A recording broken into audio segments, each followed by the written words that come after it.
بسم الله، السلام عليكم. ان شاء الله تكونوا بخير. رمضان مبارك على الجميع ان شاء الله. اليوم راح نخيطوا هذه القندوره تاع قماش. كنت شريت 2 متر من القماش، وشريت هاد الحبيبات على شكل دمعه. شريت 5 الوان، وهذاك اللون اللي قريب من اللون الزهري حبيبات صغيره راح نخدم بهم القالون اللي راح نزين به هذا القندوره. لا فيديو اللي خدمت به القالون اني نزلته قبل هاد لا فيديو. هنا طويت القماش على 4 كالعادة، ونبداو نحطو مع بعض ان شاء الله القياسات. فتحة الرقبة 10 سنتيم، عرض الكتف 11 سنتيم،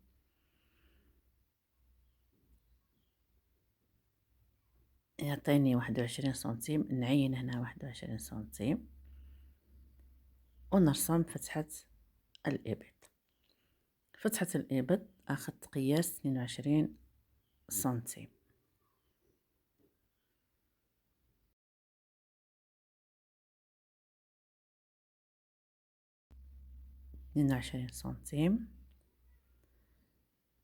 وربع دائرة الصدر 27 سنتيم.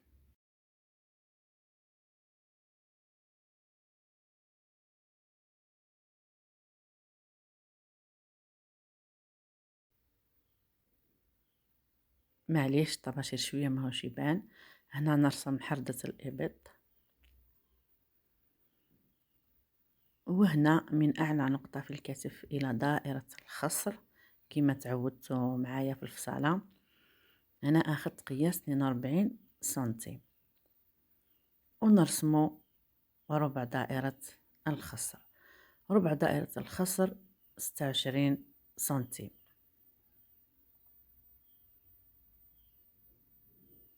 نجمع بين النقطة تاع دائرة الصدر والنقطة تاع دائرة الخصر، نضلنا باين شوية الخط، وننزل من نقطة تاع دائرة الخصر إلى نهاية طول الفستان بخط مائل.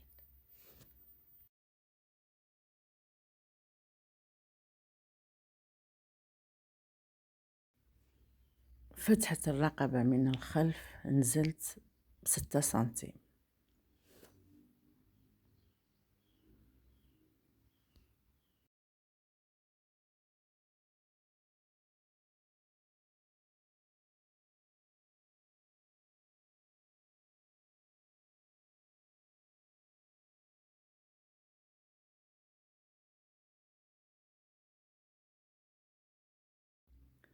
نفصلوا مع بعض القندورة ونرجع. هنا بلا ما ننسى من الجوانب طلعت ب6 سنتيم.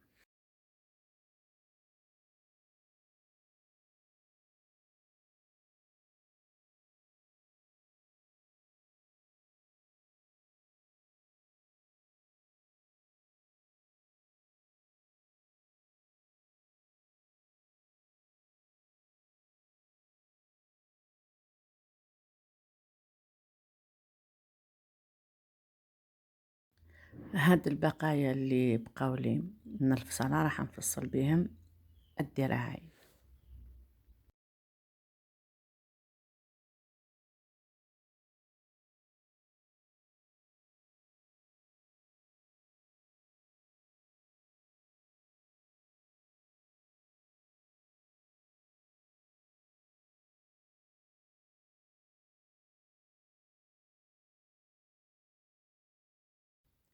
في الكتفين ننزل حوالي 1.5 سنتيم، ونفصل الرقبة تاعنا من الخلف عادي.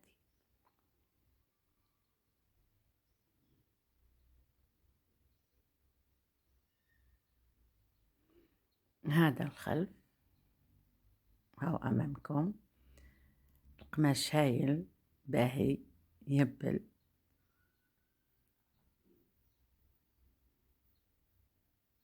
والأمام راح نعمل قصة عند الخصر. راح ناخذ قياس 42 سنتيم، نزيد 1 سنتيم ونقص. كيما فصلت هذا الفي اللي في الامام تفاصلي او البورطابل ما كانش يصور، اسفه. المهم تنيت الامام، هذه القطعه تاع الامام تاع الجهه العلويه على 2، وقصيت هذاك الفي من الفوق من الجهه العلويه حوالي 15 سنتيم، ونزلت حتى نهايه طول القطعه ب0 سنتيم. انا راح نخيط هذه القطعه بلوبيي، تجي في هذيك المنطقة اللي قصيتها تاع الأمام. نعمل طبعا هنا تبطينة للقطعتين ونرجع. هنا أني عملت التبطينة من لطوال شاش، درتها بلطوال شاش باش ما تجيش شوية خشينة، تجي حنينة. نخيط هذه التبطينة ونبدأ نخيط في هذه القطعة بلوبيي اللي راح تجيني في الأمام ونرجع. هنا هاني راح نوريكم كيفاش راني نخيط في القطعة بلوبيي. هنا قصيت قطع من اللوبيع حوالي 15 سنتيم، كاين اللي فيها 16 سنتيم، كاين اللي فيها 17 سنتيم. نحطهم هكذا على شكل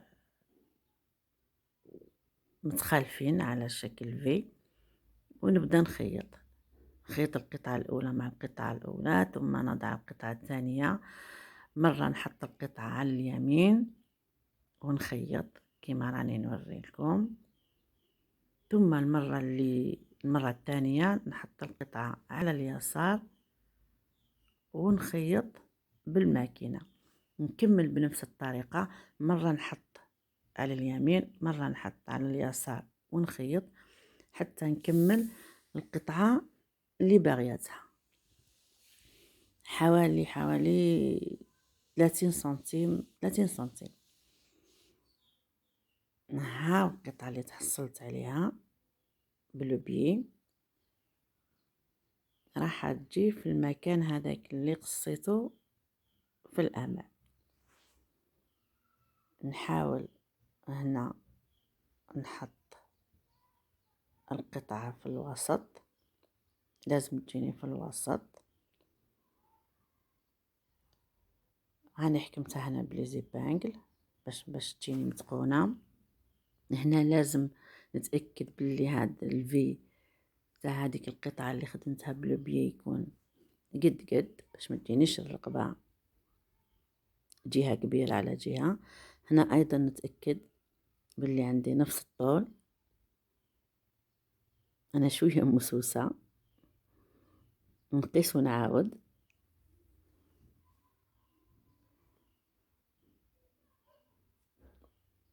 من بعد ما تتأكدي من القياسات وباللي الرقبة نيشان، نعملو خياطة بالماكينة.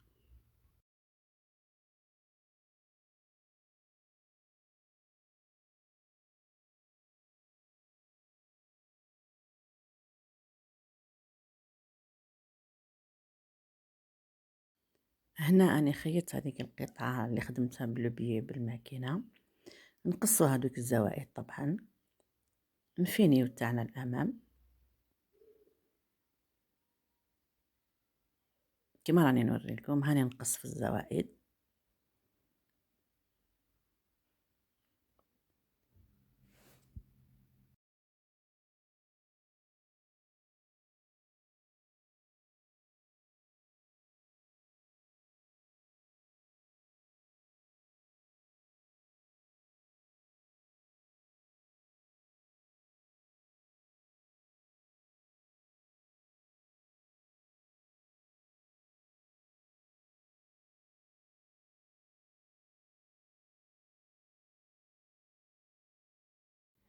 هنا خلاص نروح نخيط الجهة العلوية تاع الأمام مع الجلال هذاك تاع الجهة السفلية. هنا اليدين متكونين، كل يد متكون من قطعتين، راح تكون فتحة في اليدين، طول الفتحة حوالي 15 سنتيم. هذا الخلف وهذه التبطينه تاع الخلف. انا نروح نخيط التبطينه تاع الخلف، ونخيط لي بانس تاع الخلف، ونلصق الكتفين، ونرجع ان شاء الله. هنا راني كملت، خيطت الكتفين، خيطت الخلف، التبطينه تاع الخلف، خيطت لي بانس، ها هي باينه امامكم. هنا قبل ما نلصق الذراعين راح نخيط هذا القالون اللي كنت خدمته معكم في الفيديو اللي قبل هذه، راح نخيطه بالابره والخيط.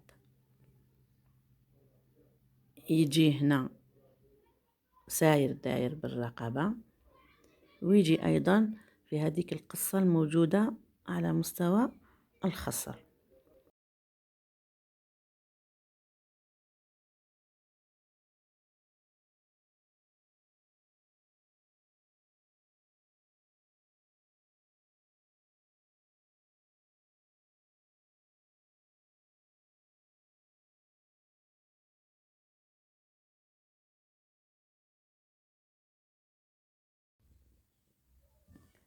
القالون يجي بالشكل هذا ساير داير بالرقبة، ويجي أيضا عند هذيك القصة اللي موجودة في الخصر. نخيطهم بالإبرة والخيط ونرجع إن شاء الله. هنا أني كملت الخياطة تاع القالون بالإبرة والخيط مع الرقبة، أيضا عند القصة تاع الخصر، أيضا في الذراعين خليت فتحة حوالي 15 سنتيم، وخيطت هذاك القالون بالإبرة والخيط كيما راهم مبين أمامكم في الفيديو. أنا هنا مبقى لي غير نروح نلصق اليدين، نلصق الجوانب، نعمل الزيكزاك للقندورة من الجهة السفلية، وتشوفوها إن شاء الله جاهزة. هنا هاي القندورة بعد ما كملتها جات تحفة، جات ما شاء الله، صدقوني في لبستها تهبل تهبل. هاي الفتحة هذه اللي موجودة في اليد أيضا حطيت لها هذاك القالون، تشوفوها إن شاء الله على المايكا. هذا الزيكزاك كما تعودتوا معايا دائما، نعمل الزيكزاك المرة الأولى ثم نعاود المرة الثانية، يجي بالشكل هذا، يجي هايل. أنا هنا مبقى لي غير نقول لكم تبقوا على خير، ما تنسونيش كالعادة بالاشتراك واللايك وتفعيل الجرس.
Thank you.